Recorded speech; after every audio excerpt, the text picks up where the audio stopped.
abusia for me pam cho me chia mo family chef ni me pam cho obi a ho ye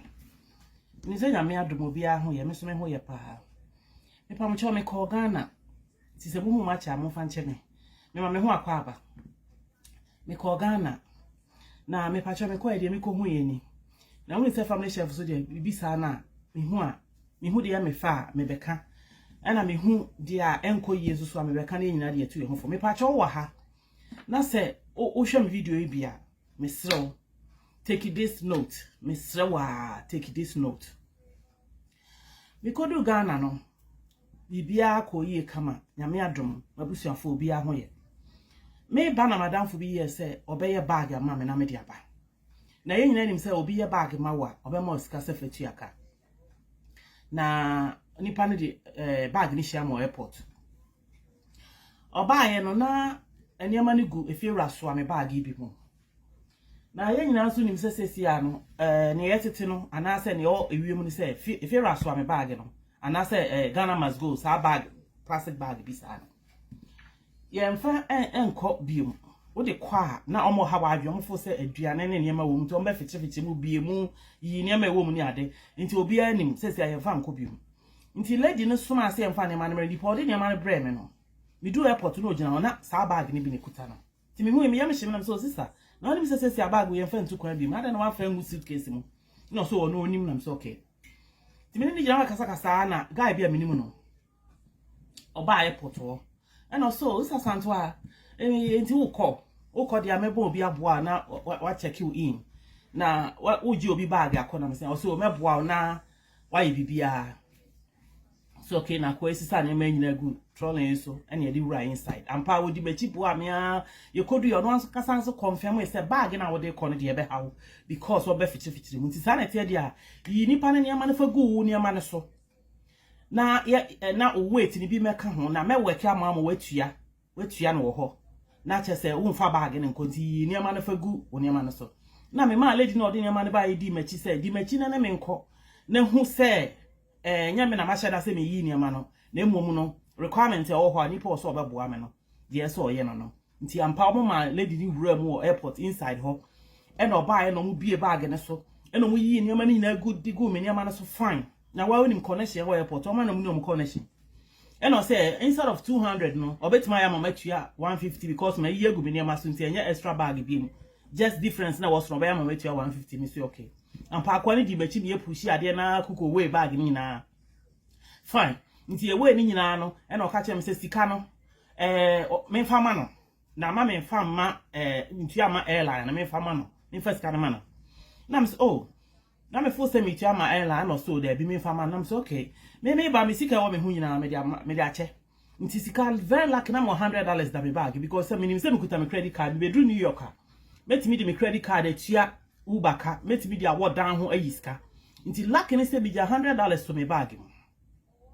nti akwa na say 150 and I'm so okay say $100 ne kuta me nti ye be ne den and also okay we dey for $100 na mame na ATM machine bi si hanom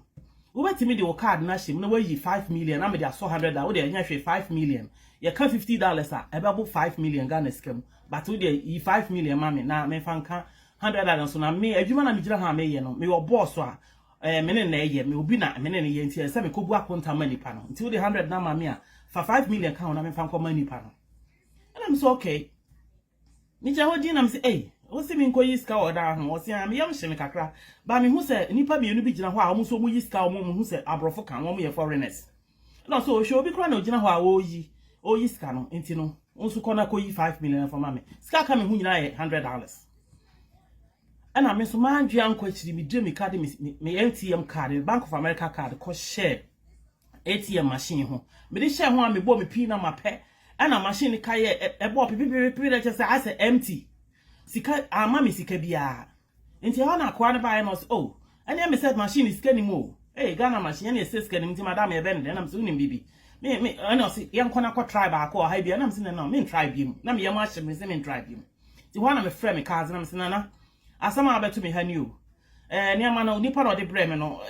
efie raso me wo mo say me kwa wo be ha ma adwen nti wo ma yi egu bi bag so akwa bi si oboa me connection 150 instead of 200 men one kwan amfa anto bag Accra airport one fa ne ma na hu then ye man tua me 200 ama airline no because me say airline dey do credit card tua airline data o muntimi nwe osika inti no na asam atu me nti dey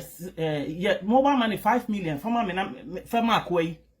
akwa dey mobile money di ni bibia ama me cousin ofie na me cousin 5 million ri be si akwa ne phone so na me ni wie na me da na se na me de makofo me play me ko ma bedru ejf ke bibia ye kama me bedru ye no na me fa taxi me bedru me bro no so na me de me ATM card ne ko share yen be bro no eti so wa say no wa Elizabeth ya na me koyi $100 de ma taxi driver na de me buy no luck ni $100 na me koyi de ma taxi driver no afede ma bedroom tete akwankwa here ni figa na ba me start adwuma ma ye board me na na ma hye me niam da komo wa na bia me se me check me balance obi anum se sesi anso no obi a mobile phone no ne bank ayi da so Bank of America app da so nti wo boss wa utimi check your balance makwa kodi mi sika nyina wo Ghana bara me hwe sakwankwa here ni kakra akadam ye ya he na me nye bi nya 1-2 me nuanom ye ntia mani abra me ye video yi me sra me nim se wo tie video yi obefa mu aba na wo de be ye lesson e bia me na ato me wo de nto wa ye bi da nto but that ko de ye da bone nti ye nda ye ho so me check my account ya me kofa me phone na me check account me bo account yi na ma afa sika edam no sika na esen Ghana ye wia me sika me ko share ye no ade a me de awodan ho a o ma ka chem se machine ye empty ama me sika no o ma charge me 145 cents okay $1.45 for a transaction fee ATM transaction fee fine Matthias here afi me hwe ya obi yi me $128 Citibank Ghana Citibank Accra $120 transaction yes company bi wo airport ho ma hu bibi cabin ni jaben crew service $82 ma hu se obi and the card no ato tissue say ya say tissue I have friend paper towel yi omo ba ko bi nkiti bi tissue se me ma to tissue $68 omo de tissue kan kakra me hwe even me check your account no 2 hours kra na me check your account no obi de me card na ato ade wo Ghana airport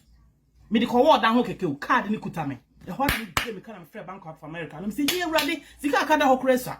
na de no mo titi say sika yi me free Bank of America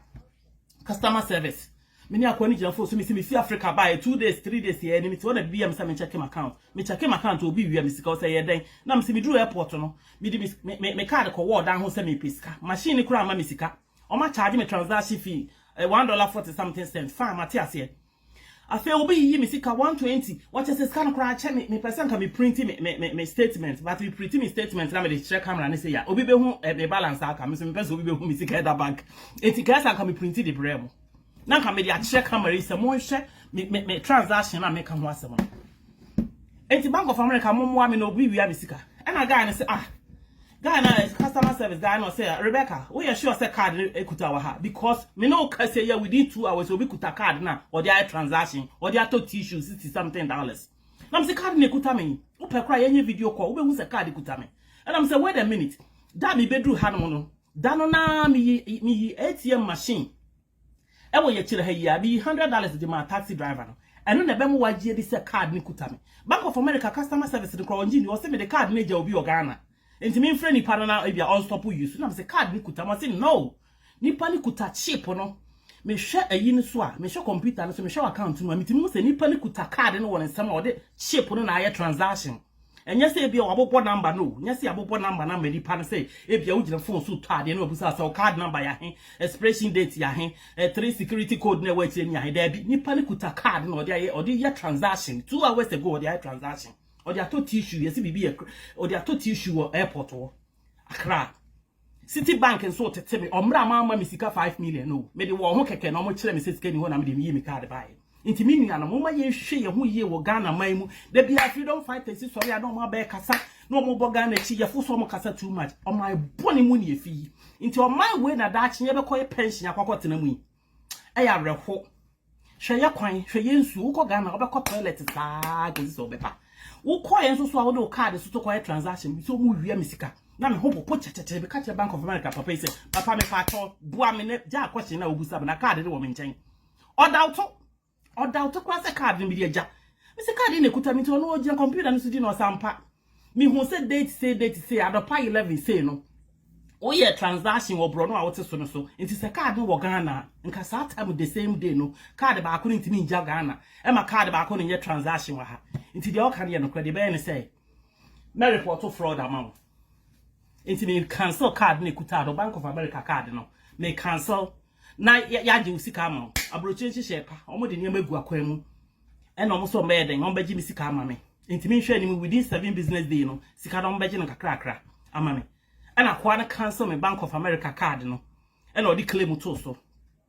and ya me wo 5 minutes bia na ma check my account and account me da ho sa 5 minutes bia na ma check na me hu say omo claim sika na kakra so many ama me ho so ama ma anko check my account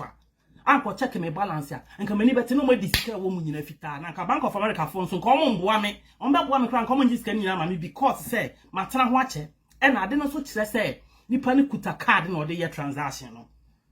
Enti am say me di ATM me di card ne share ATM machine no Ghana fo atumi akofa bibi di a share ATM machine mu a wo di share mu am say copy o card ni bi enti am say nwumre dura na o bebie card no so o bebie machine so yi card ni na minim kwaye fa so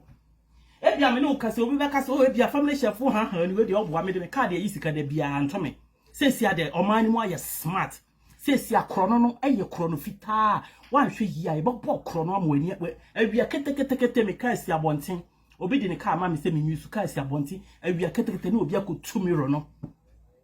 driving mirror no awia ketekete ye dum light kakra bi na efafe na 7 o'clock e kobo awia yes da so na obi gina ni pa etwom koba o street ni ye street ye busy street ye ni pa etwom koba na obi atini atu mirror no within fast 1 minute no dey two driving mirror no dey call on my be mu ne efi me nuanom se wo tie me video wa ha se be koto me wo hono no and she share power krum ha Bank of America give me sika nyina ama me and o maka kire me se me ntwitwa be card ma fa paso de atoto card dada no so and me twitwa mu de gu bolam and o ma meli card for de ama me City Bank kakaka say ti se Ghana City Bank me nguma ni mu ase me se mo pa mo ngi achinya me di statement de ba be kire mo me de me ATM card be share machine hu se me pe 5 million ama me hwe en mo wia me sika enti mi gina ha ka kire obi a otu kwa kodu Accra Kotoka International Airport wo say oho che wo say den en fa card en wodan ho da akwa na ka kire me ma ndwe ho say o ma wo ya mi gina mu nya o ma papa eye mani wu say me ka say o ma na nya ma papa na zo mu na me free na me ka kire wo say ye fi o ma boni mu nti o ma we na da kye ye pension akotena mu yi eni ana wo ye mobo Ghana ye mobo ma asem ni obi amfa ntu ne hofo ebi obi be ka say family chef nko na ato me de me card a wodan ho da anya sa e de na nko ade dako ye dabon de bi wo ho a e bia omo hu so omo to da ho ana omo agyae wo mu ana mi so omo start me kan me odanfo bi so se bi koto no ono so de ne card wo dan ho on de oba na wo twi mienu ansa de wo checking account o checking account no mo di ne sika $1,800 of free Chase Bank no omo GB man de aka no se no we de ase ono anu yusu yi se nya se me be yi sika odan ho ha da me be duru me be yi sika odan ho ha enka Bank of America customer service no kra won jimi ndi se asama meka because ni pani kuta card no minim se me de card no share dan ho se me yi no copy bi machine bi wo ha omo de aye copy ato so ache se duru nyimo be bie card no so be bie machine so eyi card no copy o se de na ye yo me te ha na within 2 hours ha me free Bank of America no obi de me card e di dwada card mi kuta me o ma boni mu ni efi no Yakopon mwa yen no ma yen panifo papa o ma yen nipa o mo dwen Ghana ma ho na corruption ne krono ne ewudi sem a ekoso Ghana uko okroma na wankasa nkra wani nka uko okroma na yem hyehye wutuka akra na dwo na wusuro si ebewia wo aha na ha e bi sisa ma asem ni mesro fasa asem wetu ho fo e bia wayi su card bi da e na anya wo sa na anso no dako ye dabone obi anhwe ne ho si yokodu Ghana be vigilant ma wani nie mo wani ntini obe wo be wia wo ne wodi nna so obeye wazan kro no obeye wazan o ma be mu ne efiri family chef mi si bi da nyame ase Bank of America for enhyehyɛ pa wo kru mu ma gimi sika ma me enti so okọ Ghana na se okọ use card me frɛ jama asem so na prin wachi kakra na adwe ho mpre no na o ma boni mu ne etno bidim basi ha enkomo bebre kɔ so ne ma bebre kɔ so ne efe ne de etane de ate point na ba betena ase ne de hu nkomo ikodi ga kakra ba Bank of America for gimi sika ma me ye da brochire nhihye passes the Ghana na nka obi wi a osika say ya ka forget it uko kan kura bank no kura wo mapam afi bank obaka se menfa osika kura meto obi mu ya ji bi sika nyina ama me brochire nhihye pa